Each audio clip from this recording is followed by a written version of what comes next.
Hi, this is Chris Simon, Tracy, Royce, Luke Rodvold, and this is The Red Room. Tracy, Luke, and I jump on every week to talk about real estate, acquisition, a lot of fix and flip, and design, dispositions, Airbnbs, financial independence, retire early. We always have a new guest every single week. We're going to have a lot of fun, all right? So if you're interested in any or all of those, make sure to join us on the Red Room podcast. And subscribe to the Red Room. Share it with your friends or join us on the Phoenix RIA Facebook.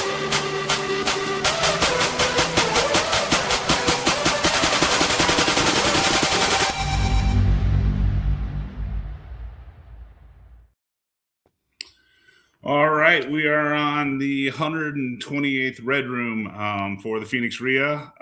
Cory Boatright, I did send him a text message like 30 minutes, and he said he was going to be on here. He has not jumped on yet, but trying to not be too late. It's already 8 minutes behind schedule. Tracy and I, and Luke is back from Hawaii, so he'll be jumping on soon as well. I do have a breaking moment.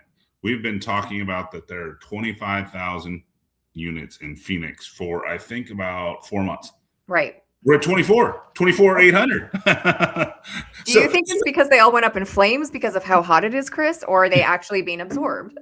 It could be, or people just said, you know what? I don't want my front door to open to show my house. I'm going to just keep it locked because it's so hot. The incineration, that is July in Phoenix, yes.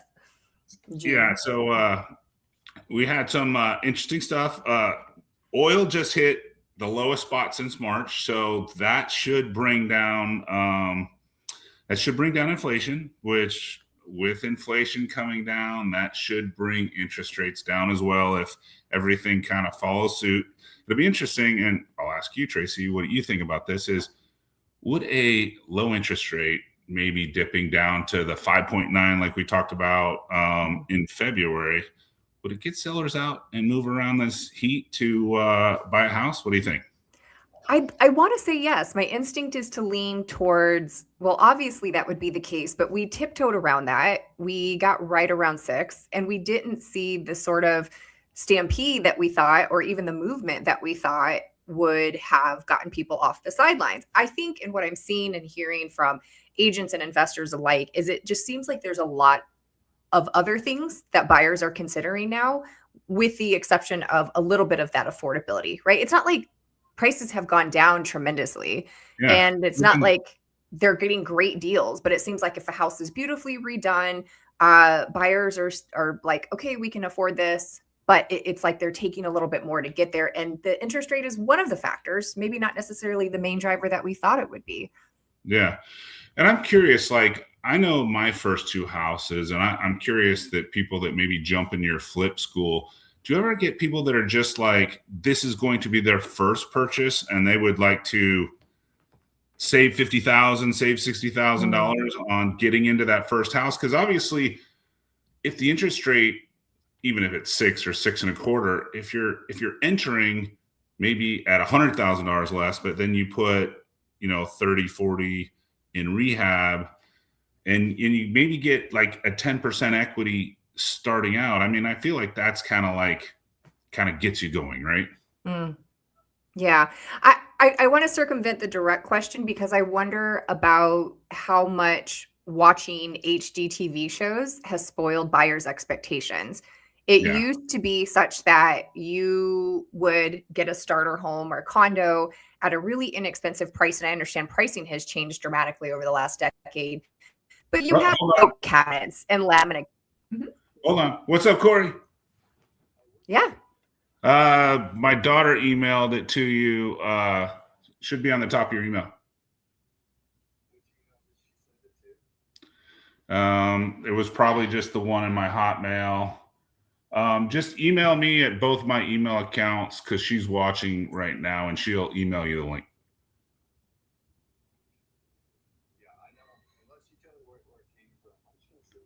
Just send me an email and she'll send it back to you. All right, bye. All right. Investors are notorious for not being on time. he's going to jump on. So Yeah, for sure. I mean, I'll say what I think is that a lot of buyers have been spoiled, right? And the significant discounts of an as-is property might not even be there anymore also, just because our prices have been floated so much. It's not like everything that we've been through over the last few years has pushed down on prices tremendously. And in fact, they're about the same yeah, in most price points and in most areas, with the exception of the outliers. So I don't know if that answers your question at all, but I hope that people would think it's better to own something in a good area and maybe fix it up as I go, or update it, or spend a little bit of money on it, rather than, well, my expectation is going to be quartzite countertops and a completely renovated property and all of these updates that I have been pinning and putting on Instagram. But I don't know. I think that there's a mix of agents having to have these deep conversations with buyers to set their expectations, and also maybe a little bit of the buyers fearing like, is this the right time to buy? Should I buy something that needs some work? So it's a mix, I think. yeah. It's interesting because actually I'm one of those guys that has always a little bit kind of bought low, sold high. Like through my Mhm. whole career, I've just never decided like, I'm going to go buy a retail. I Mhm. might have to stay in this other house a little bit longer to buy the next house and fix it up, or buy the next lot and build the house, just so I'm creating value in the next one. You said the word that came to my mind exactly is value. The house that I live in now, every other house that I've owned or bought, it just is like it's always value driven. But again, I think that because we're in the industry, it's a little bit easier for us to have that concept of it and also get it done. Whereas a lot of buyers, again, between like handling contractors or maybe having access to that network or the funds and not rolling it into the mortgage, might be a little bit more difficult. But yeah, I mean, I'd really encourage first time home buyers to think of buying what seems like maybe not the prettiest house, but in a great area, and updating it as you go, or eventually putting the funds together for a renovation and doing some forced equity. Yeah. It's just like you said, it's not the interest rates haven't gone down. So, but you would think that if oversupply happened, prices would come down. So I feel like just creating that value gets that little bit of buffer to make sure that if it does come down, you're not losing money. You may just be Right. breaking even, but you're not losing money. You So, still need a place to stay. yeah. So there is that. What do you think? If Corey comes on here real quick, what do you think about the Warren Buffett buy into Taylor Morrison? It was like a $9 billion buyout. Um, Actually, when did that happen? I didn't actually see it because I've been kind of off for the last week. Yeah, no, in the last couple weeks, yeah. So it felt Yeah. right in line when you were out of Well, town. I don't know. I mean, he's always kind of ahead of the curve, right? And um, Taylor Morrison, I mean, builders aren't crushing it right now, right? So they're definitely. I mean, they're definitely. We could probably talk to this about Cory because there's lots of builders in Oklahoma City, but I don't. And we can talk about the Oklahoma City market too, but I don't know that a lot of builders, obviously a lot of builders in Phoenix are not giving massive discounts, but massive buy downs and really good rates. So Yeah, yeah, what's because up? he bought. Hey, Corey. Hey, What's up? what's going on, Tracy? What's up, Chris? How you doing? Doing well. Doing well. How are you guys? Oh, doing good. Fantastic. Glad you're here. Yeah, thanks for having me. So I'll give you a little background. I've known Cory. It's got to be coming up on 10 years. I went into the CG Mastermind in like 2017, so it's 2026, so 9 years. Cory was like one of the original members. I think like Mm. the first like 10 guys in the room. And you don't show up too often, maybe once a year now. But I still see Cory at the Mastermind. We started at a business that had 100% funding nationwide, which we still do a little bit. We never got the traction we thought, but we still get loan requests here and there. Yeah. But he does some high level business coaching, but he still, even doing some high level business coaching, he still has a national wholesale. It's not, he doesn't call it novations, retail buyer program, Yep. which is just I know it's like novations are the word like Coke. Everybody understands it, and he just has he has a version of it that's a little bit safer, a little bit more. The sellers sign everything; they see everything, and so there is no question on if the seller didn't know what was going on. So, but he's doing national advertising and closing deals nationally. So thanks for jumping on, Cory. Yeah, no problem. Thanks, Chris. It's always good to hang out with you and have a chat with you. Always impressed with all the things you've got going on. So how's it going? How's the the market's slower, so it's kind of one of the trending things with novations and retail buyer program. I'm just using the word novation because it's like I said, it's like the Coke. It's kind of that version of the product that people understand, but the markets aren't moving real fast. Or is there, are there certain markets that you're just crushing it in, or Phoenix is obviously sluggish. So yeah, Phoenix is sluggish. We just did a deal out there. I bring you a bunch of deals, when they come in to play over there, Chris.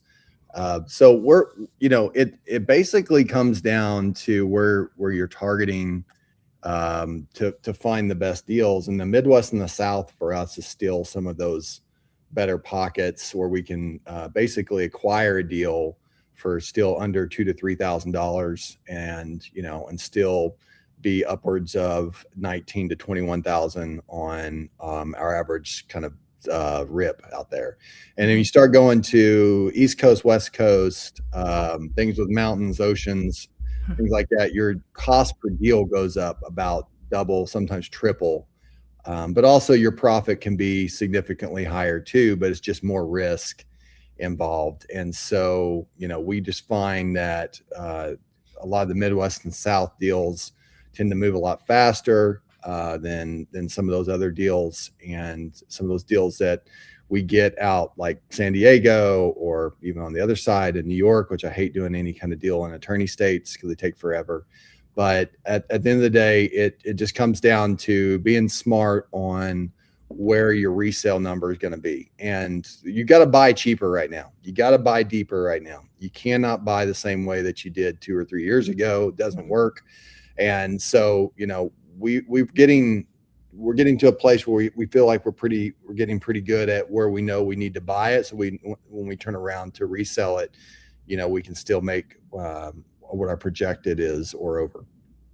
And what's your nationwide projection? Is it in the mid 20s? Yeah, it's like around 22,000. And then with our RBP, which is what's your tenant retail buyer program.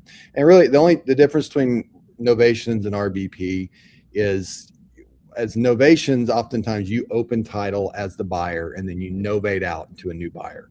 For us, we don't open title as a buyer at all. So we open the title as the RBP manager, and we have what's called a blanket authorization that allows us to have communications with the title back and forth, but we aren't signing the listing agreements. We aren't signing any purchase and sale agreements on that retail side.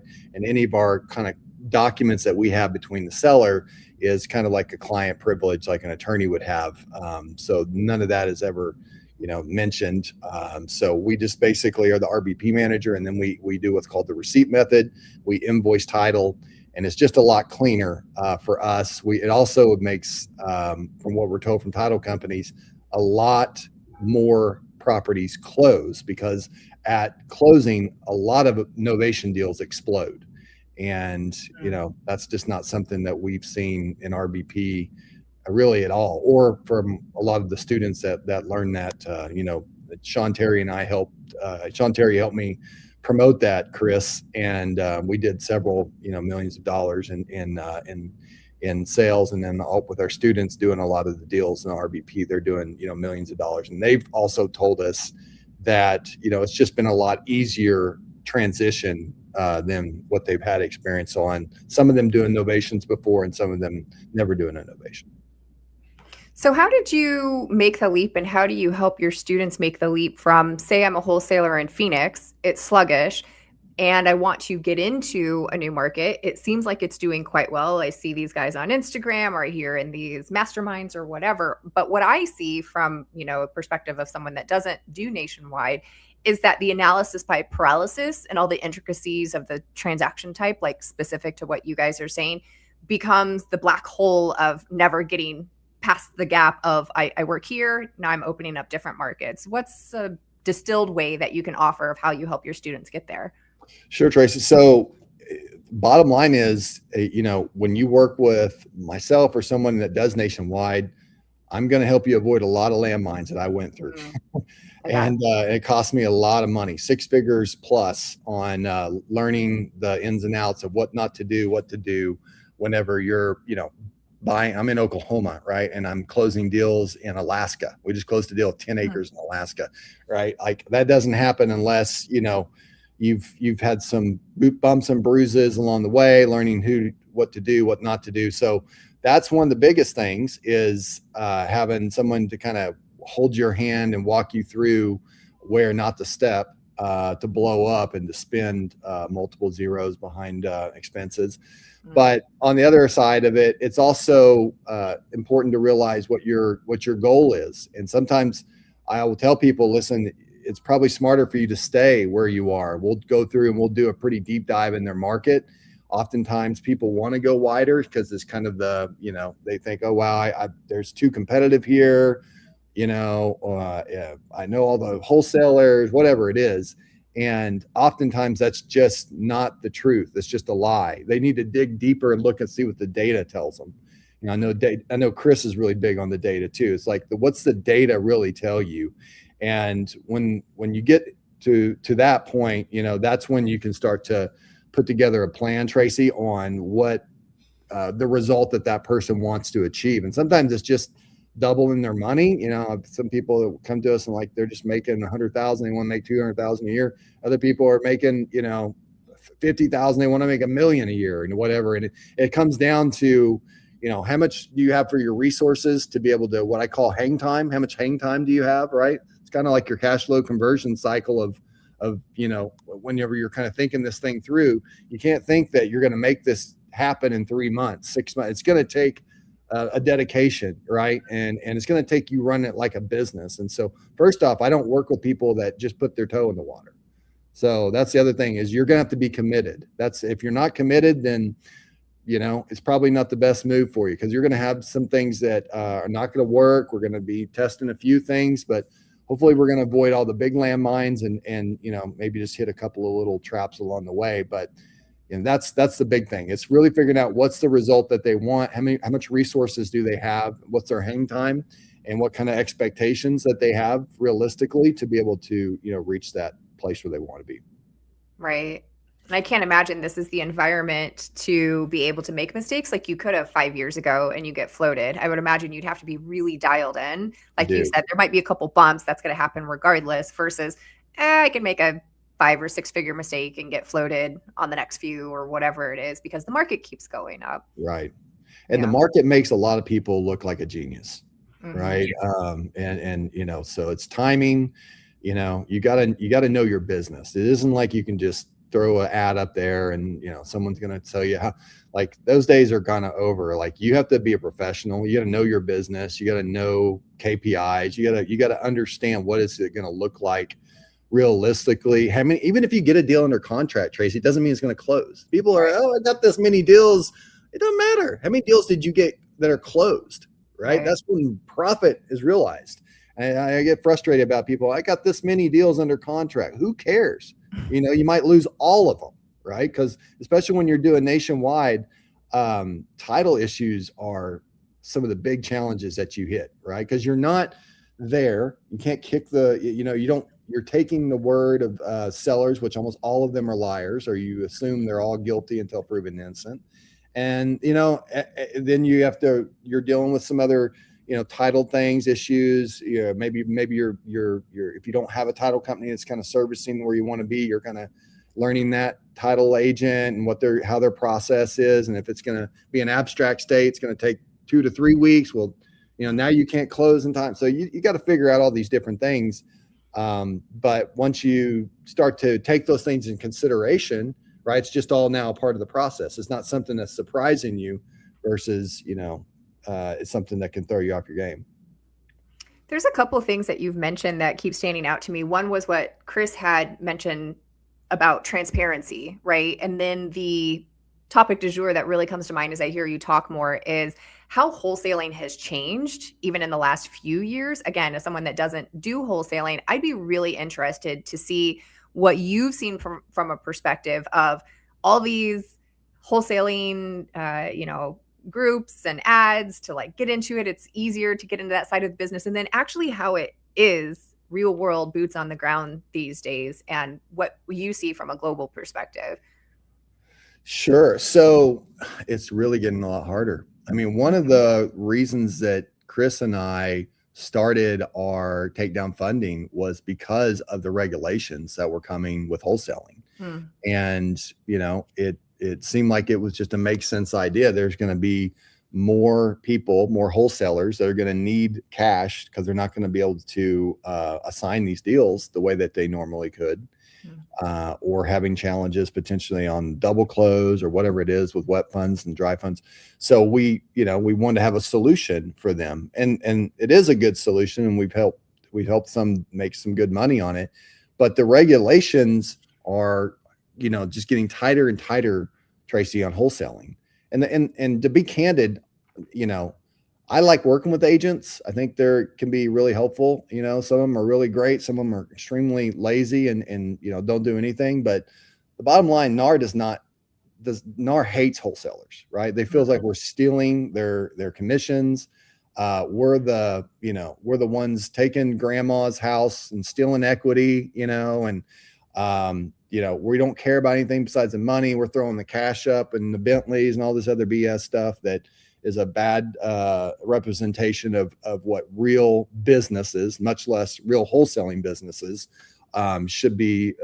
They should have ethics. They should work with, with a procedure and a process, and actually treat it like a business, not just a side project, right? There's a lot of hustlers. There's a lot of house hustlers, Tracy. Yeah. But there's not a lot of them that run a business like a business. Right. And when that's the difference, right? And then you're unfortunately kind of thrown into the mix with the bad car salesman and the good car. You still got to buy a car, but you don't. Who do you deal with, right? And that's unfortunate. But so there's the perception of what's going on about wholesaling is now getting harder and worse, right? Because of NAR and that big legal dispute happening. Now they're trying to find ways to get more cash back after they lost all of that. And so now, wholesalers are kind of an easy target to pick on. And I think that they're just, that's just kind of the target right now is from NAR is dealing with wholesalers. Then you've got the legal side, the regulations that these laws, these bills that are passing on what you can do, what you can't do, what you have to disclose. Before, you could just get a property under contract, go assign it, find a buyer. You can kind of market it where you want to. Hey, I got this property, it's off market. Now you got to be really careful on which states or which areas that you are promoting in. Sometimes you can't market it, quote, to the public. You have to do a private network. And then sometimes you can't even, you have to give a disclosure period on how long someone can kind of cancel, like a lemon law in a way where they have to, they get 2 days or 5 days or whatever it is to cancel. And so all these things are just getting harder and harder for kind of the wholesaler to come in and just, get a property and sling it, right? We call it house slinging. So that's getting harder. But what on the other side, let's look at the other side too. The other side is it's actually snuffing out. It's filtering out all the bad. I was just about to say, right. It's filtering out all the bad actors, and it's kind of helping the cream rise to the top, if you will, on, do you have ethics? What's your are you on Better Business Bureau, whether you believe it's good or not? Is that perception there for you? Do you have testimonials? And they're not just written, but they're video testimonials of people actually saying they had great experiences with you. What you have to kind of take it to that next level. Like on our certainly on our website, I'm very, very proud of our website because it takes a lot to get a business ran to where people are actually saying great things about you. We're getting really good reviews, from customers and getting great, getting great testimonials or great reviews from customers. So the guy that's just house slinging, Tracy, he doesn't care about that. He just wants to make the money as fast as humanly possible. He doesn't care about all that other stuff. So a lot of that stuff is kind of, making some of those people go away, which, I'm happy about. Sure. So with how many states are you just 50 states or do you? 31 states. We've closed in 31 states successfully. There's some states that we just won't close in, like Hawaii, because you have to be half Hawaiian to be a buyer on some of these places. You don't actually buy the property. You don't own it. It's like the Hawaiian Land Association, if you will, like has it. And so you lease it for 100 years and then the buyer just can't come in. So it's just a weird thing over there. Just certain places that we really like to avoid. West Virginia is one. It's just hard to deal with some of the stuff out there. Louisiana is really hard. Mississippi's it's gotten harder. South Carolina is getting really hard because of all the regulation. But so there's kind of places where it's like the easy, like the low hanging fruit, versus some of the other places that why you want to go through the brain damage if you don't have to, right? Yeah. And then we're also using the AI to give us some really predictable markets, not just on these states and easier on the regulation, but also on what are the neighborhoods, what are the properties that are selling in these certain areas that have a high likelihood of for us to be able to get cash buyers or just properties that are gentrifying areas, properties that are just in good areas for rehab and fix and flip. So for those RBPs are really perfect for that. Mm-hmm. Yeah.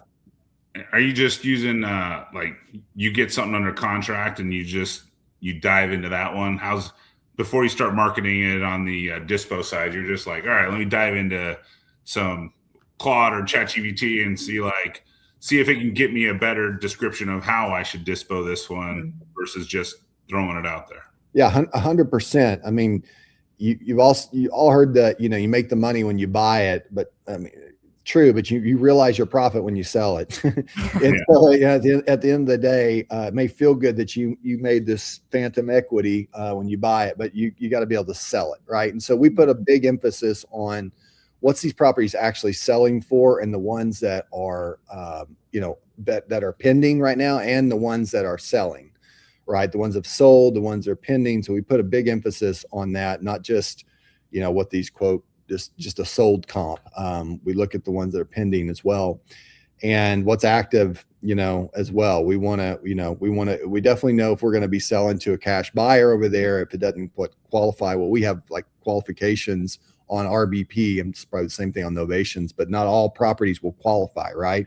You got to be able to get a loan on the property. You can't just, So for those other properties that we put in a category, we have 3 categories: pretty, yucky, and scary. So yucky and scary properties are not really going to be the ones that qualify for our RBP program.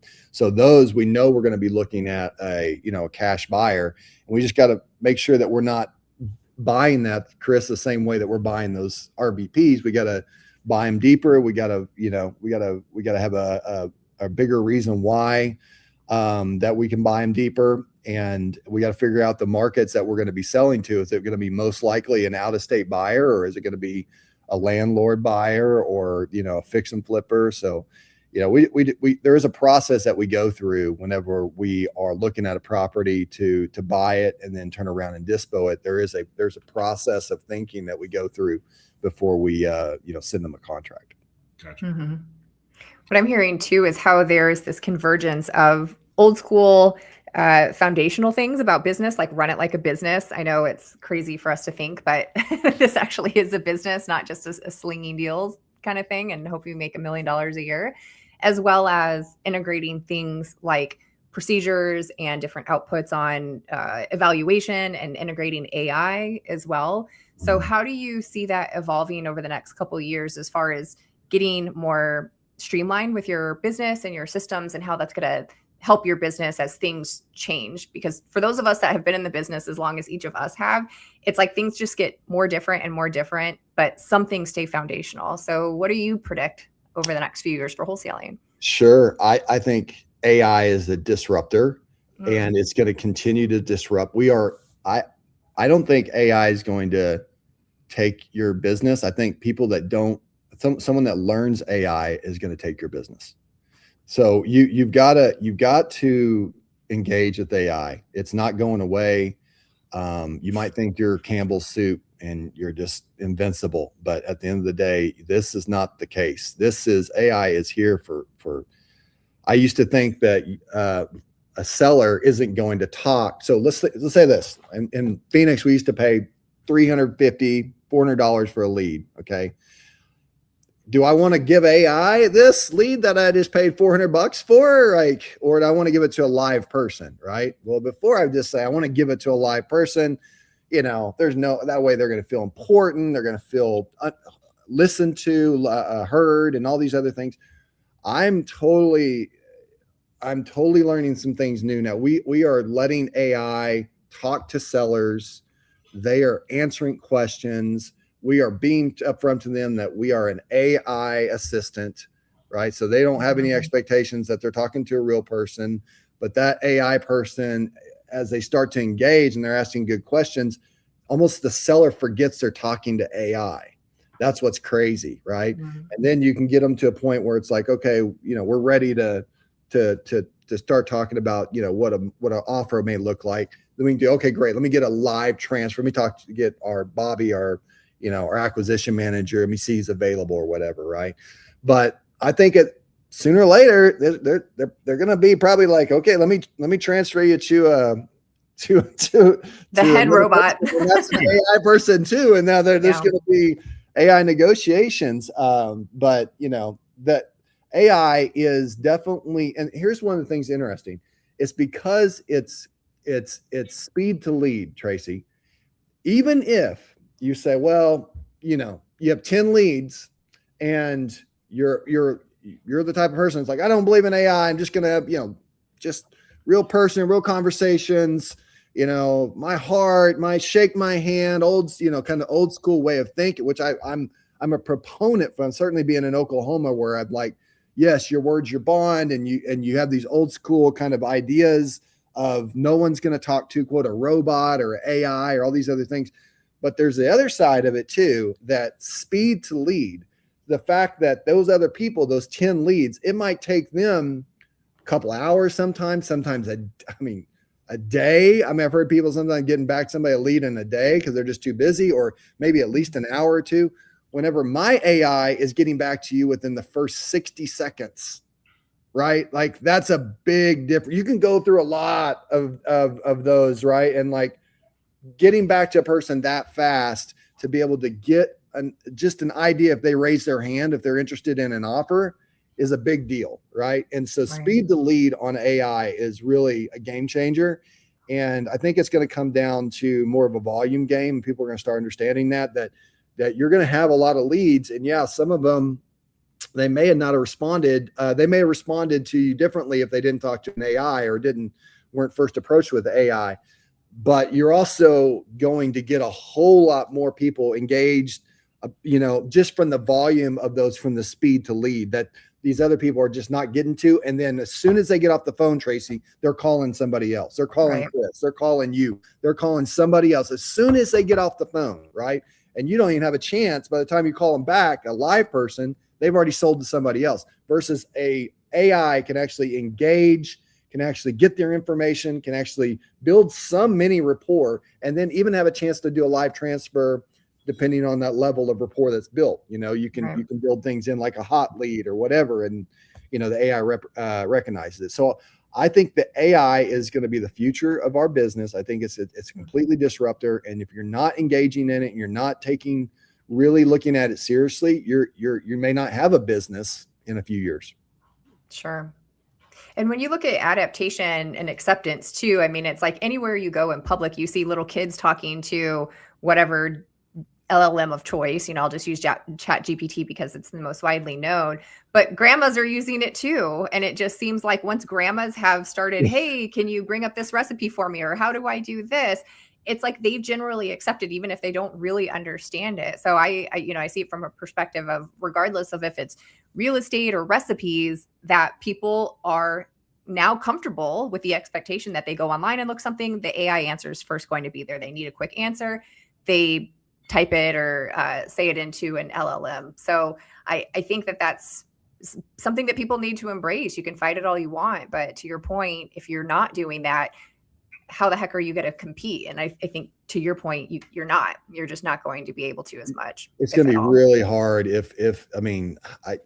whether you like Elon Musk or not, but he was saying like every 3 or 4 months, the rate of it's not just it's a hockey stick of what's happening right now with the rate of AI and how the intelligence is getting general intelligence and super intelligence. It's getting to a place where it's becoming very, very difficult. I was watching this thing on YouTube that just came across, like sometimes you're watching like a real estate thing and then like an ad comes on and it was this YouTube thing and it was this guy that was talking and I was like, this guy's pretty interesting. And he was all AI. The guy was completely AI and I could not tell the difference that guy was AI. And I was thinking, wow, this is where things are really going is people creating these kind of avatars and duplications of their self or their processes, with AI and effectively being able to scale, a lot.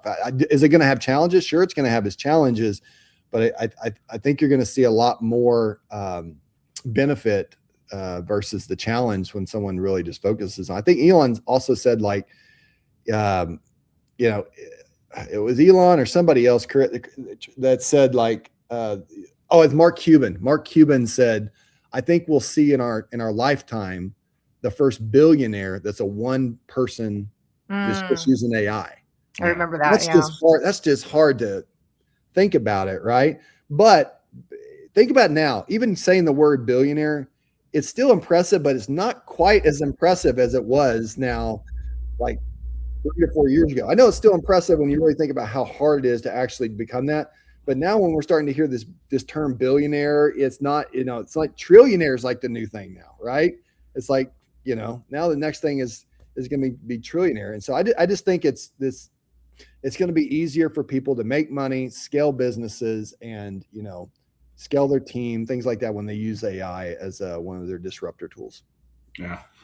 But have you really looked at how big of a difference a billionaire, one or two billionaire to a trillionaire? Yeah. It's monstrous. It's almost mind numbing. You can't, it's hard. It's difficult to actually think of the concept. Like when you see it visually, it's insane.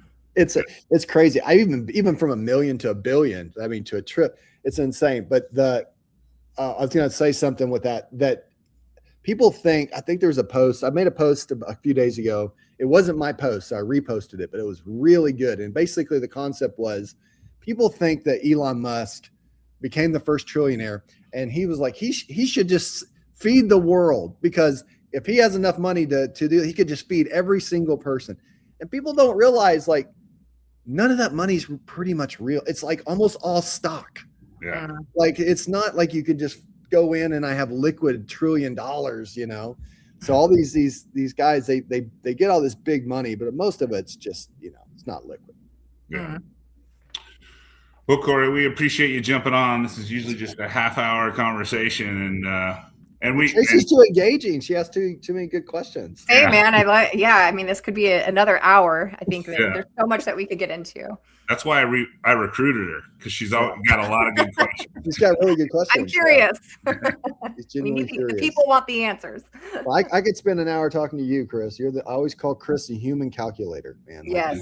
He's the human MLS. He's got it all in his head, man. Yeah. So Cory, how do I'm sure people are going to be emailing Chris and asking him, how do I find out about this guy? I want more information. How do people find you? Yeah, I just finished our website, CoryBoatright.com. Go check it out, take a look at it, see what you think. It's CoryBoatright. so they can find out a little bit about, you know, who I am, some of my experiences, and then with the real estate coaching, consulting, there's a little application on there. You know, I ask a couple of questions just to see if it's the right fit. Not everybody's the right fit, and that's okay, you know. But you know, the people that I do want to work with, and it's really for an intention, is because I actually do believe I can help them. There's some people that'll just take your money and say, you know, let's go on the journey. If I don't believe I can actually help you, I'm not taking a red cent from you. Well, that's awesome. Well, we appreciate you jumping on, as always. All right, man. Appreciate you. Thanks, Chris. Thanks, Tracy. Hey, thanks for watching that episode. And this is the start of your real estate journey. There's over 100 episodes and a bunch of playlists. And please hit subscribe before you move on to the next video.